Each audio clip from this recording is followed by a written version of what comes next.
Eu estou fazendo exposição nos salmos de peregrinação, chamados Cânticos dos Degraus. E hoje nós vamos ver o Salmo 121. Ele começa no Salmo 120. Eu vou usar essa coisa aqui um pouquinho. Salmo de número 121. Onde está o passador? Aqui, né? Salmo de número 121. Para que vocês possam acompanhar na mesma versão que eu coloquei aqui. Nós não estamos com o projetor com a luz muito boa, está um pouco embaçado, né?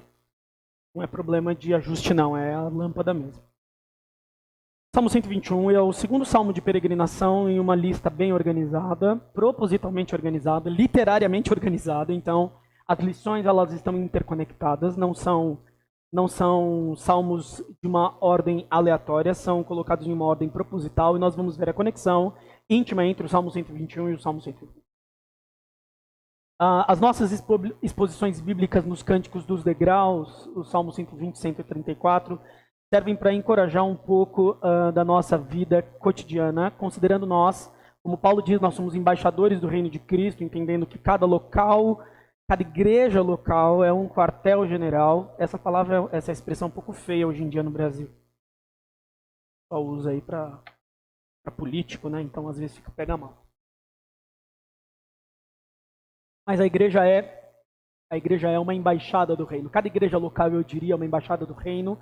E nós, então, somos embaixadores do reino. Nós temos outra pátria, nós temos outra identidade. Nós vivemos em uma outra esfera, uma outra cosmovisão diferente, outorgada por meio do Senhor na criação. Né? A própria criação revela a visão de mundo que nós temos. Né? Quando nós falamos, por exemplo, sobre diferenças que existem do ponto de vista da biologia, são revelações de como Deus deseja que as coisas sejam. Né? A própria biologia vai dizer para nós como é que Deus deseja que as coisas sejam, uma vez que Ele se revela desse modo na criação. E nós vivemos então em uma outra esfera, uma outra cosmovisão. E os salmos de peregrinação são salmos de peregrinos, são salmos de israelitas, que muitas vezes estavam fora de Jerusalém, e que às vezes se deslocavam para a adoração em Jerusalém. De modo que esses salmos refletem muito da experiência que eles tiveram fora daquilo que seria o ambiente natural de adoração do povo. Isso trouxe várias consequências. Como vocês sabem, eu costumo ler na Nova Versão Transformadora. Hoje o Robson não está aqui para ficar triste com isso, mas eu não vou deixar de mencionar. O Robson não gosta da NVT. Nós vamos ler então na Nova Versão Transformadora o Salmo de número 121. Vamos deixar que o texto diga o que ele diz. E não vamos dizer o que ele não diz. Interpretação teológica é um dos grandes males da interpretação bíblica hoje. É tentar colocar no texto uma coisa que o texto não está dizendo e tentar interpretar ele à luz de outras teologias ou à luz de outras ideias. Embora elas possam ser válidas, nem sempre é o que o texto está querendo dizer. E eu quero mostrar para vocês que nós temos recurso literário para dizer o que o texto está dizendo. E vocês vão perceber que colocaram muita coisa nesse salmo que não deveria estar nele. Salmo 121, versículo 1. Olho para os montes e pergunto, de onde me virá o socorro? Meu socorro vem do Senhor, que fez os céus e a terra. Ele não deixará que você tropece. Aquele que o protege não cochilará. Aquele que guarda Israel não cochila nem dorme. O Senhor é seu protetor. O Senhor está ao seu lado, como sombra que o abriga. O sol não lhe fará mal de dia, nem a lua de noite. O Senhor o guarda de todo mal e protege sua vida. O Senhor guarda em tudo que você faz agora e para sempre. Amém. Vamos orar ao Senhor? Senhor, nós desejamos ouvi-lo, ó Deus. Ouvi-lo por meio da sua palavra e que teu Espírito Santo confirme o ensinamento no nosso coração. Nos dê discernimento, capacidade de assimilação e de articulação da tua palavra, que o Senhor abençoe a exposição da tua palavra. Que o Espírito Santo, ó Senhor, possa trabalhar em nós e fazer frutificar a tua palavra em nossos corações, por meio das aplicações poderosas que vêm da tua palavra. Senhor, nós te pedimos em nome de Jesus Cristo. Amém. Primeira coisa que eu queria notar com vocês é que da metade do Salmo para frente você vai ter o autor escrevendo em terceira pessoa. Parece banal, mas é importante. Olha o versículo 4 comigo, está na tela, vocês vão poder acompanhar. Aquele que guarda Israel não cochila nem dorme. Nós estamos falando de um guarda que é o guarda de Israel. Agora o versículo 5 você vai encontrar: o Senhor é seu protetor.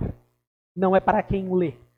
Veja, quando você abre a sua Bíblia no Salmo 121, você vai ler assim: o Senhor é teu protetor. Aleluia! Obrigado, ó Deus. Não, o Senhor é seu protetor. Terceira pessoa, está falando de Israel. Não serve para nós vamos chegar lá, vamos devagar. Mas a pessoa, a apropriação do texto bíblico é muito comum. Existem áreas que estudam justamente a interpretação de textos sagrados. E a interpretação de textos sagrados é sempre a mesma no Corão, para a Bíblia, para qualquer outro livro. As pessoas se apropriam do texto para si, sempre. E nós sabemos que esse não é o caminho natural do texto bíblico. O caminho natural do texto bíblico é o que o texto falou, para quem foi escrito ou por quem foi escrito, qual era a intenção original, para depois nós buscarmos uma aplicação que seja eterna. E aqui, o Salmo, portanto, se refere em geral ao povo de Israel. Olha só o versículo 5, o Senhor é o seu protetor, é o protetor de Israel. O Senhor está ao seu lado, ao lado de Israel, como sombra que o abriga Israel. E daqui para frente você vai ver sempre sendo escrito em terceira pessoa. Vamos começar pelo versículo 1. O salmista diz: olho para os montes e pergunto, de onde me virá o socorro? Aqui talvez haja um problema justamente próprio da nova versão transformadora. Ele não está perguntando. É absolutamente possível nós traduzirmos como olho para os montes e digo, e afirmo, não pergunto. De modo que de onde virá o socorro seria uma afirmação. Eu olho para os montes e afirmo de onde me vem o socorro. É uma possibilidade de tradução. Então ele se vira para os montes e diz: o meu socorro vem do Senhor, que fez os céus e a terra. Por que nós poderíamos discutir de maneira muito importante a possibilidade de ele estar afirmando? Porque nós sempre atribuímos ao salmista, do Salmo 121, essa dúvida. Será que o salmista sabe de onde vem o socorro dele? É como se ele estivesse perdido no meio da sua peregrinação e em dado momento ele olhasse para o céu e falasse: para quem eu vou recorrer agora? Nós temos uma paródia do Chapolin, não é? E agora, quem poderá nos socorrer? O salmista, ele não está em dúvida sobre quem é que poderá socorrê-lo, para que Deus, como Chapolin, apareça dizendo: eu. O que nós temos em vista aqui é um salmista que sabe de onde vem a sua salvação, e ele está nos convidando como se for uma pergunta retórica. Então ele pergunta retoricamente: eu olho para os montes, de onde vem o socorro? Cumpre dizer que o salmista está em peregrinação.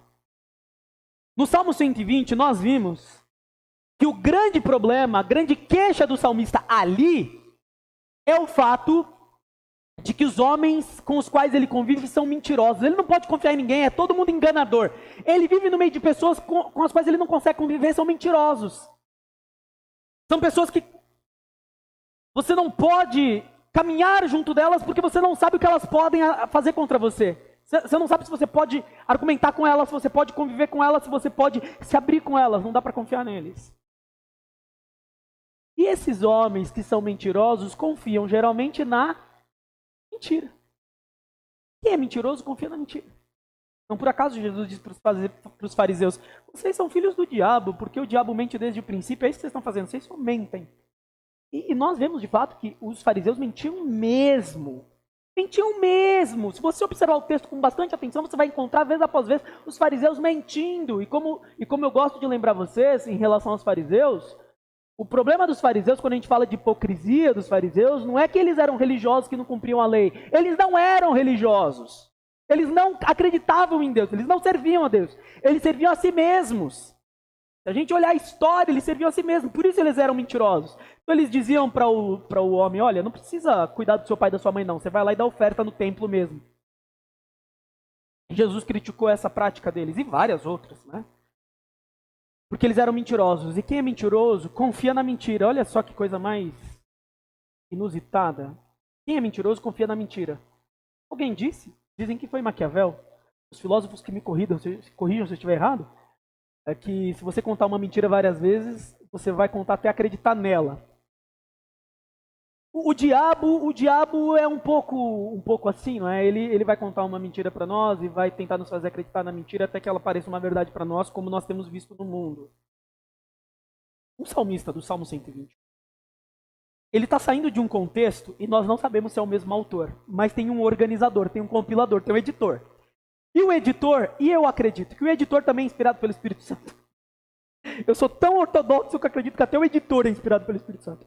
Colocou o Salmo 121 depois do Salmo 120 para mostrar o seguinte: existe uma continuidade entre o ensinamento sobre a mentira e o ensinamento aqui.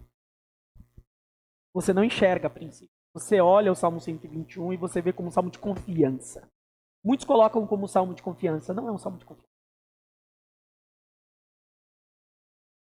Porque essa confiança é no mínimo estranha. Não é por isso, não por acaso eu dei esse título estranhíssimo. A soberania da providência insondável, porque você não enxerga a providência aqui. Essa providência do Salmo 121, ela é estranhíssima.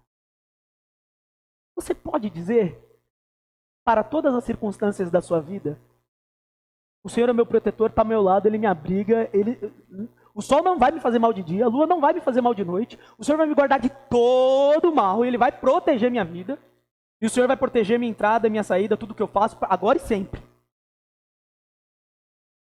Não é muito razoável nós pensarmos que podemos orar este salmo e dizermos todas essas coisas assim. Para nós é uma providência insondável, nós não entendemos de que modo isso aqui pode representar a providência de Deus para nós. O salmista olha então para os montes e pergunta: de onde me virá o socorro? E nós devemos perguntar: por que o salmista olha para os montes? Vocês lembram de Jesus com a mulher samaritana?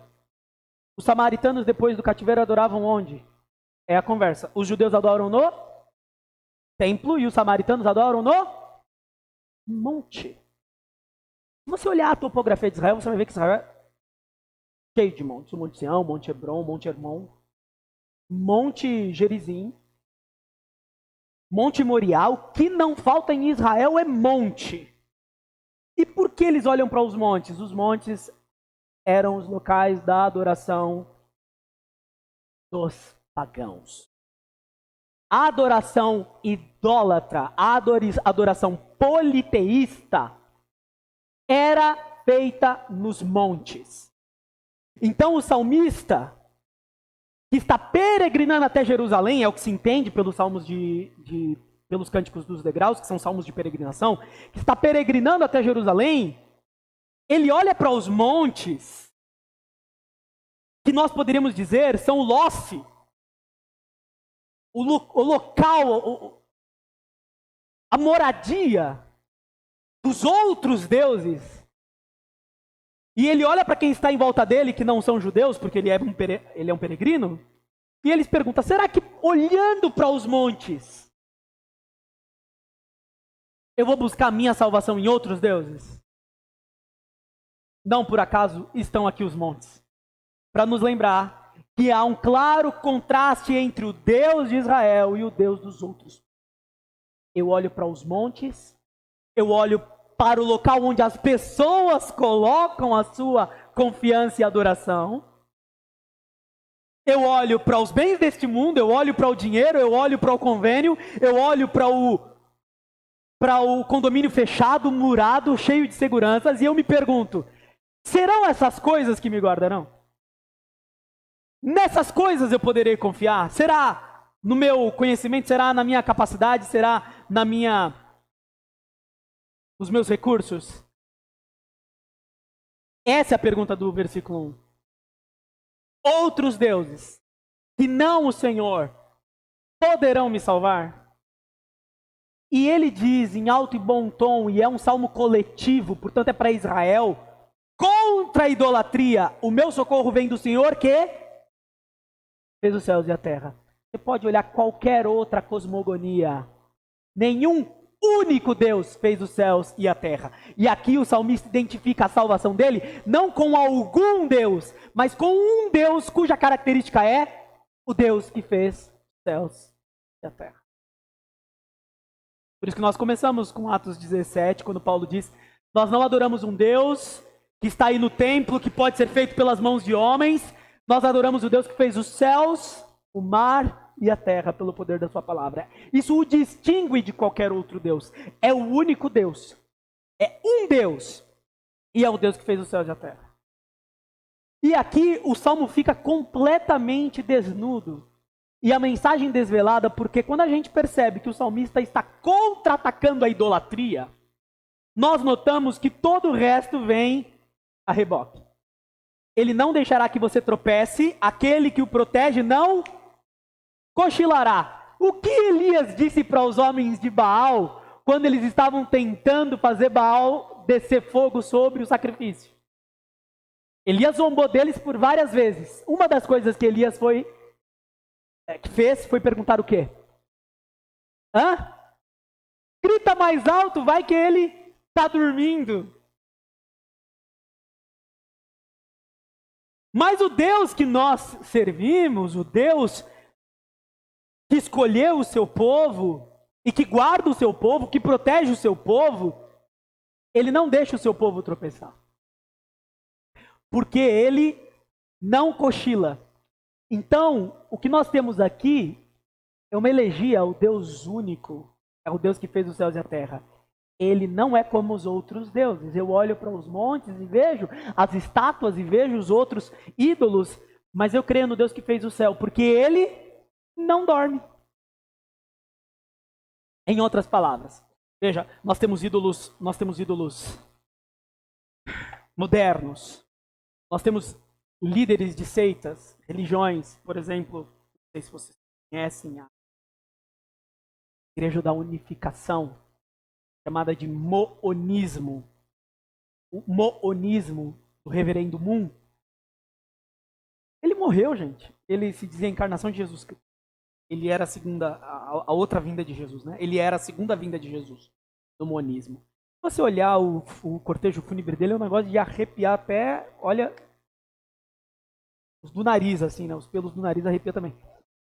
Horrível. E eu fui funcionário da Igreja da Unificação para a nossa... eu não sei nem dizer isso. Eu convivi. E aí eles oravam assim, em nome do Pai, da Mãe, porque tem a mãe do Reverendo Moon, que é a mãe, né? Em nome do Pai, da Mãe, e aí... Não, o Pai é o Reverendo Moon, ele é o Pai, né? É uma confusão. Mas ele morreu. E aí o que acontece com a Igreja da Unificação? Eu dei aula para o filho do presidente da igreja, do presidente nacional aqui no Brasil. Dei aula para o filho. Aliás, a mãe mandou dar uns cascudos nele se ele dormisse na aula. Mas ele morreu. Isso é o que acontece com as coisas que nós confiamos que não Deus. Elas falham, elas faltam, elas fraquejam. Todas elas. O nosso conhecimento fraqueja, a nossa saúde fraqueja, o nosso diploma fraqueja, a nossa segurança fraqueja, nosso cadeado às vezes fraqueja, a energia elétrica dá uma fraquejada direto. Não dá para confiar. Não dá para confiar em absolutamente. E, claro, eu não imagino que vocês ultimamente tenham se ajoelhado diante da televisão. Eu não espero isso. Mas nós temos um outro tipo de confiança. Temos um outro tipo de devoção. Que é aquela que entristece o nosso coração e nos deixa amargurados. Tome cuidado. Né? O seu Deus é aquilo que você põe a sua confiança. E quando falha, isso te frustra. Se te frustra, foi nisso que você pôs sua confiança. Se te frustra, foi nisso que você colocou sua confiança. É muito difícil verificar isso. Pessoas que compram o carro novinho, aí dá um risquinho. Tem gente que até chora. É um Deus. É um ídolo. É um ídolo. Quando a coisa não sai exatamente como ela quer, porque ela pôs a confiança naquilo, é um ídolo. Se frustra um ídolo. E aqui o Salmo vai nos convidar a essa reflexão. Esse Deus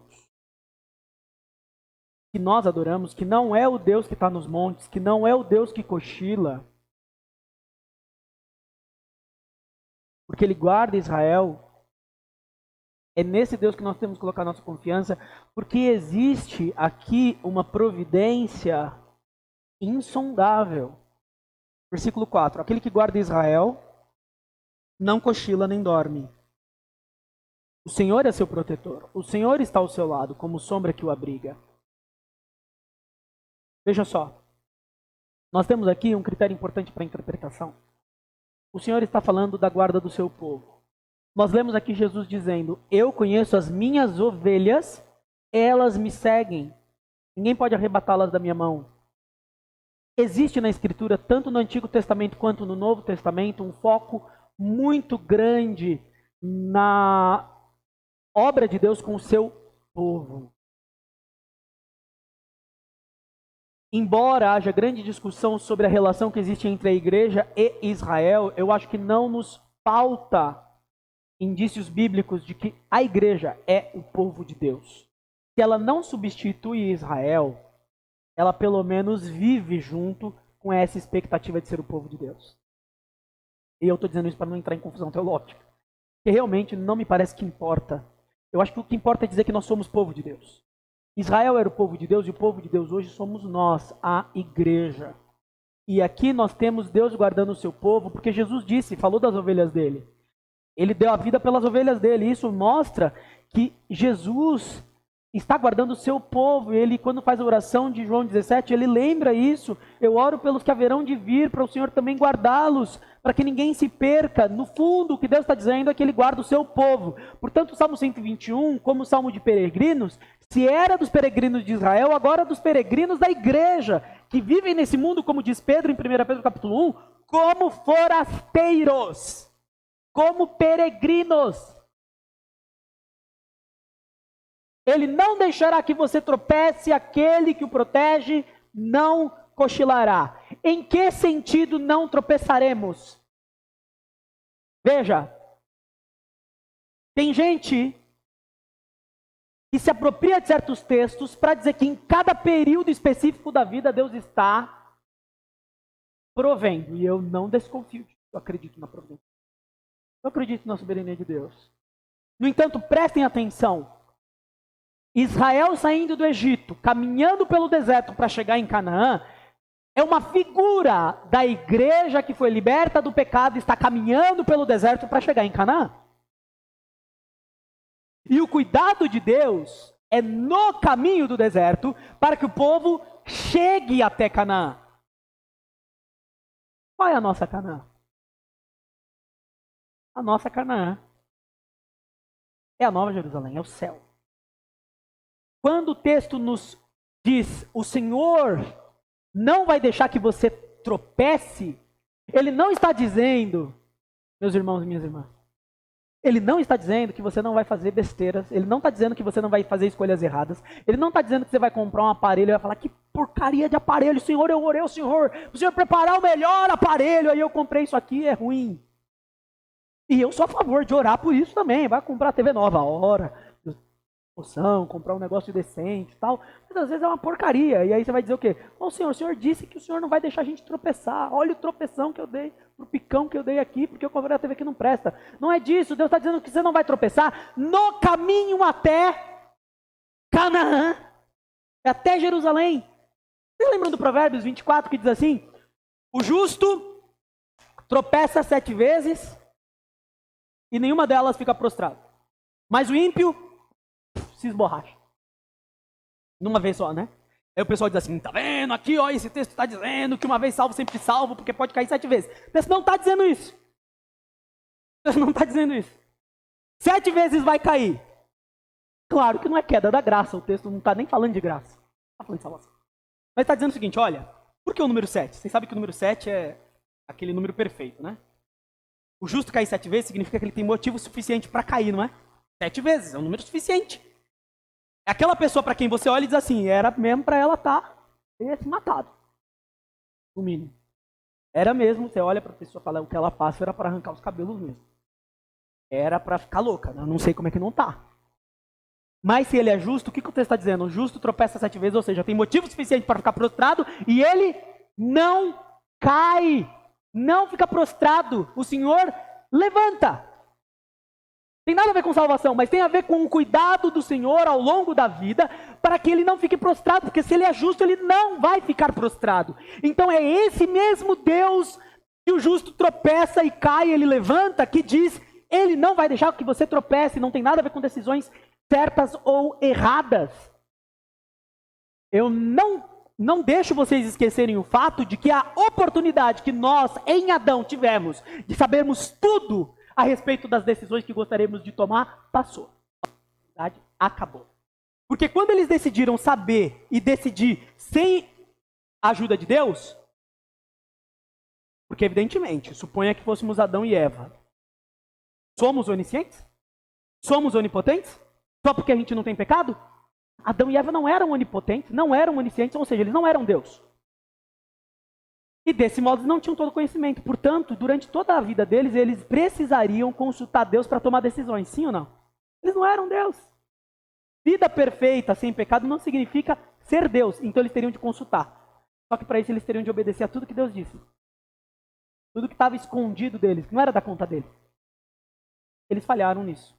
Falaram, não, a gente gostaria de decidir sozinho. Como é que você vai decidir sozinho se você não sabe? Você não sabe o futuro. É difícil decidir por quê? Porque você não sabe o futuro. Se você soubesse o futuro, ficaria fácil decidir, mas você não sabe. Quem que é o único que sabe o futuro? Deus. E porque mesmo assim ele nos deixa tomar decisões erradas. Para toda vez nos lembrar que as decisões certas que poderíamos tomar nesta vida estavam condicionadas à obediência perfeita. Toda vez que você tomar uma decisão errada, lembra disso. Você teria tomado a decisão certa se Deus tivesse, como alguns dizem que tem, né, uma conexão especial com Deus. Eu conhecia uma mulher que Deus falava no ouvido dela. Eu não sei como é que é isso. E ela parava assim, o Espírito Santo falava no ouvido dela. Era um negócio especial que ela tinha lá com Deus, que eu não sei o que é. Deus mostra, Deus revela, Deus usa em profecia, Deus mostra sonhos.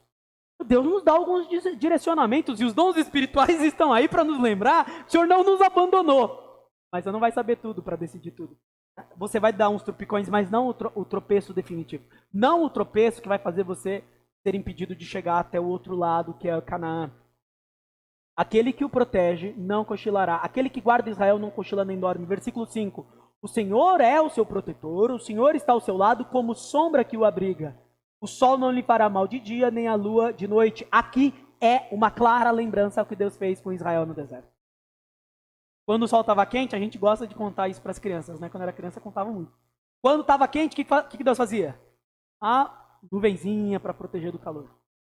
Quando estava frio de noite, Deus mandava uma coluna de fogo para aquecer ele, porque o deserto é frio à noite.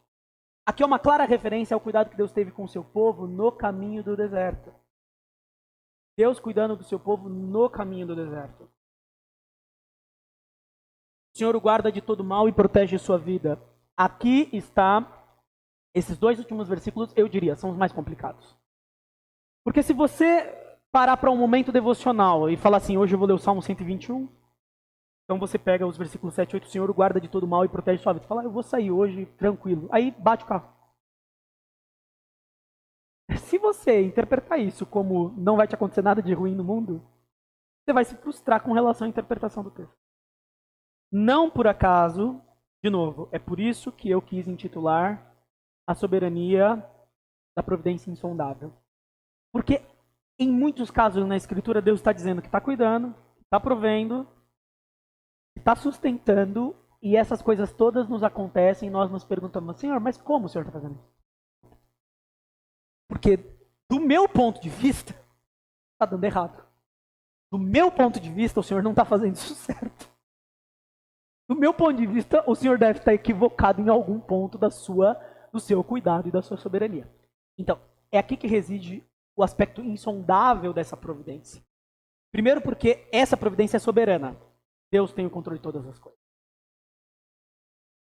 Segundo, porque essa providência nem sempre é o que você espera que ela seja. Às vezes Deus cuida de nós de um jeito diferente do que nós esperamos. Existem muitos exemplos. Mas vamos pegar alguns só para ilustrar. Quando Deus prometeu que ele teria um filho, como é que Deus fez isso? Deus esperou a mulher ficar estéril e velha. Não era bem o que Abraão esperava, evidentemente. Ele continuou crendo. Quando Deus tirou Israel do deserto, agora vocês estão livres do Egito, pessoal, aê! Eles começaram a rodar no deserto. O faraó ficou sabendo e falou, rapaz, eles estão perdidos lá no deserto. Eles não sabem para onde eles estão indo. E quem é que os fez caminhar por aquele caminho estranho e rodopiando pelo deserto? O próprio Deus. Eles caem de frente para onde? Para o mar. Mas o que Deus está fazendo com o povo? O pobre do povo. Totalmente inesperado. Totalmente inesperado. Nós temos vários exemplos. E aqui eu vou encerrar com um exemplo que talvez seja o mais importante. Mateus capítulo 24, você vê Jesus dizendo, Senhor, se possível for, passa de mim esse cálice. Aí a gente se pergunta, Jesus morreu, né? Então, eu ouvi uma senhora dizendo, Jesus, quando pediu por si mesmo, ele só pediu por si mesmo uma vez. E foi essa. E quando ele pediu, não foi atendido. Então, o bom mesmo é orar pelos outros. Se você orar por si mesmo, como a gente já viu, nem o próprio Cristo recebeu. O escritor aos Hebreus diz, ele foi atendido naquilo que pediu. Mas como? A impressão que a gente teve, pela leitura de Mateus 24 até então, é que Jesus pediu para não passar pela cruz, né? Mas o escritor aos Hebreus está dizendo que ele foi atendido. Mas o escritor aos Hebreus nos ajuda, diz que ele foi livre da morte. Jesus não foi livre de passar pela cruz, mas ele foi livre da morte, porque ele ressuscitou. Então, a nossa expectativa ao lermos o relato, ao lermos a oração de Jesus, eu já preguei aqui sobre a oração, é que para valer, a oração só teria valido a pena se Jesus não tivesse nem passado pela cruz, se Deus... Não, vou parar com isso, não, tá, meu filho está sofrendo demais, eu cansei, né? Cansei, vamos parar com isso daqui, eu vou matar todo mundo mesmo, acho que não tem jeito. Jesus passou pela cruz e ele foi atendido porque ele foi livre da morte. Ele venceu a morte, a oração dele era esse fortalecimento para vencer a morte passando por ela. É totalmente contra a nossa expectativa. É uma provisão insondável.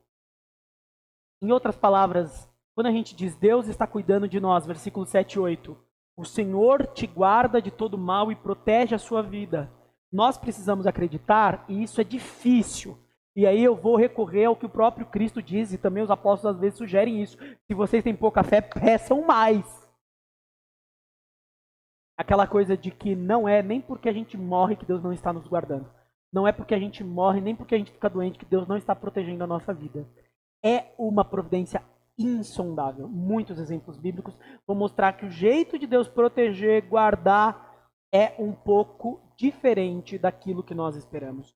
O Senhor o guarda em tudo que você faz, agora e para sempre. Para encerrar, eu queria lembrá-los também que esse salmo se refere ao povo de Deus.